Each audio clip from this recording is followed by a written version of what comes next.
Something unexpected is brewing in Berea, and if you've been following the quarterback competition this summer, you know we're talking about a twist nobody saw coming, not even the most die-hard Browns fans. Day 7 of training camp brought a major shift in momentum for rookie quarterback Shedeur Sanders, and what we're seeing might be more than just a feel-good story. It could be the beginning of a serious change under center in Cleveland. Sanders, a 5th-round pick out of Colorado, entered camp with what many assumed would be an uphill battle. With veterans like Joe Flacco, a Super Bowl MVP, and Kenny Pickett, a trade acquisition with starting experience, already on the roster, not to mention 3rd-round pick Dillon Gabriel also fighting for reps. Most thought Sanders would be a developmental player, a name to watch for the future, not someone who might seriously challenge for snaps this year. But that narrative is quickly unraveling. For the first time in camp, Sanders got reps against the Browns' first-team defense. That's not just a ceremonial nod, it's a statement. Coach Kevin Stefanski is showing that this is a real competition. And here's the thing, Sanders didn't just survive the reps, he delivered. He finished the session going 6 of 10 overall and 2 of 3 while facing off against the first-team defense, one of the most dominant units in the NFL. No touchdowns, sure, but no interceptions either, and that matters when you're testing a young quarterback's decision-making under pressure. It was a small sample size, but one that gave us a peek into what Sanders brings to the table: poise, accuracy, and most importantly, growth. If that weren't enough, over 7 days of training camp, Sanders has completed 42 of 60 passes, throwing 5 touchdowns and 0 interceptions. His best day? July 28th, when he won a perfect 9-4-9 in team drills and added 2 touchdowns. That's not just good. That's making a case for QB1. It's not just about the stats. It's how Sanders is making those plays. He's using his legs. He's escaping pressure. He's throwing on the move. In a league where mobile quarterbacks are redefining what success looks like, that's the kind of skill set you need to stand out and win games. For a young quarterback to show this kind of awareness and execution this early, especially under Stefanski's watchful eye, is something to take seriously. And let's not ignore the timing. Kenny Pickett is sidelined with a hamstring injury, and while there's no word yet on when he'll return, his absence has opened the door for someone to rise. Right now, Sanders is stepping through that door. Let's also not forget what Sanders did in college. At Colorado in 2024, he threw for 4,134 yards, 37 touchdowns, and only 10 interceptions. A 74% completion rate. That's elite. Yes, there were criticisms about him taking too many sacks, but here in training camp, he's showing improvement by escaping the pocket, creating time, and getting the ball out fast. That development can't be overlooked. It's a sign of maturity and coachability, 2 traits you want in your franchise quarterback. The Browns haven't named a starter yet. But if Sanders keeps this up, it's going to be impossible to keep him off the field. With the preseason opener against the Carolina Panthers on August 8th just around the corner, every snap becomes more valuable. Every rep in practice is magnified. And Sanders? He's capitalizing. Now, we want to hear from you. Based on what we're seeing in camp, do you think Shedeur Sanders is making a legitimate push for the starting role? Is it time to consider the rookie as a real contender to lead this team into the season? Drop your thoughts in the comments.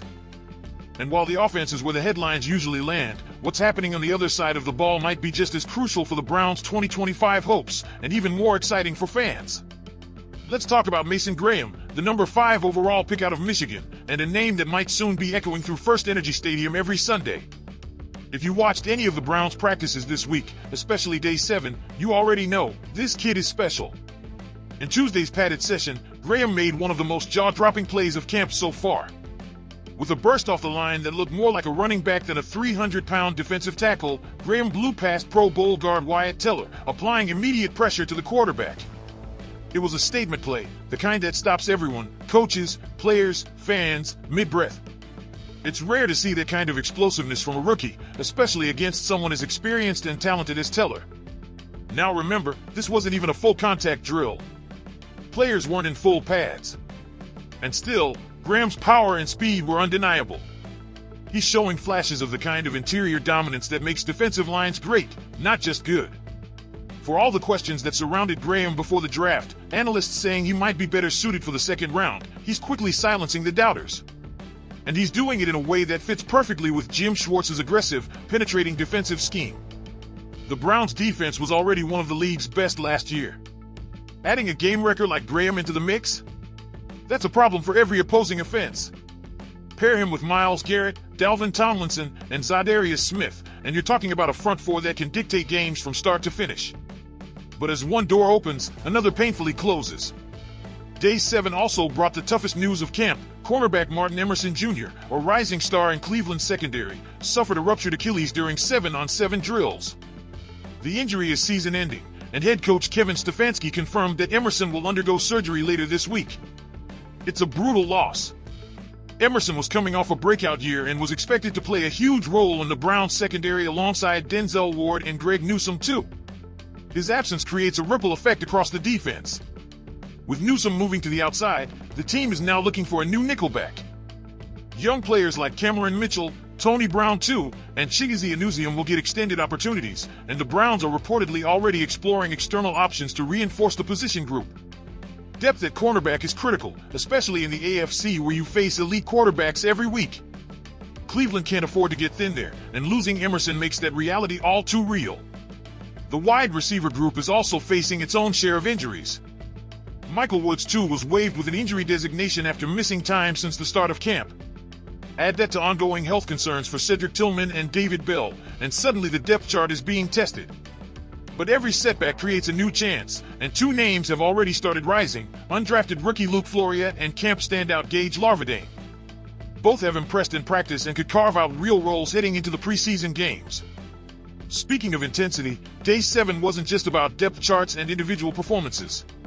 For the first time under Kevin Stefanski, the Browns incorporated full live tackling to the ground during practice. That might not sound like much, but for a team that has often prioritized caution in camp, it marks a shift in tone. This is a team that's serious. Serious about competition. Serious about physicality. Serious about winning. And that intensity is carrying over to the quarterback reps too. The Browns are rotating their QBs across different team units, including instances where Shedeur Sanders took snaps against the first-team defense while being surrounded by second-team offensive players. That matters. It shows the coaching staff is evaluating Sanders not just in friendly matchups, but under real pressure. They want to see if the poise and accuracy he's flashed can hold up when everything around him speeds up. With preseason action just around the corner, it's clear this is no ordinary training camp. Between rising rookies, heartbreaking injuries, and bold coaching decisions, the Browns are building something real, and fans are starting to take notice. So we've got to ask again, are we witnessing the beginning of a new era in Cleveland? Could Shedeur Sanders become the unlikely breakout star of this quarterback battle? Is Mason Graham the anchor this defense needed? And how will the team bounce back from losing Emerson? Let us know what you think in the comments. And if you're enjoying this kind of deep dive into Browns camp, make sure to like the video and subscribe to the channel. We'll be following every twist of this story all the way to week 1. Go Browns!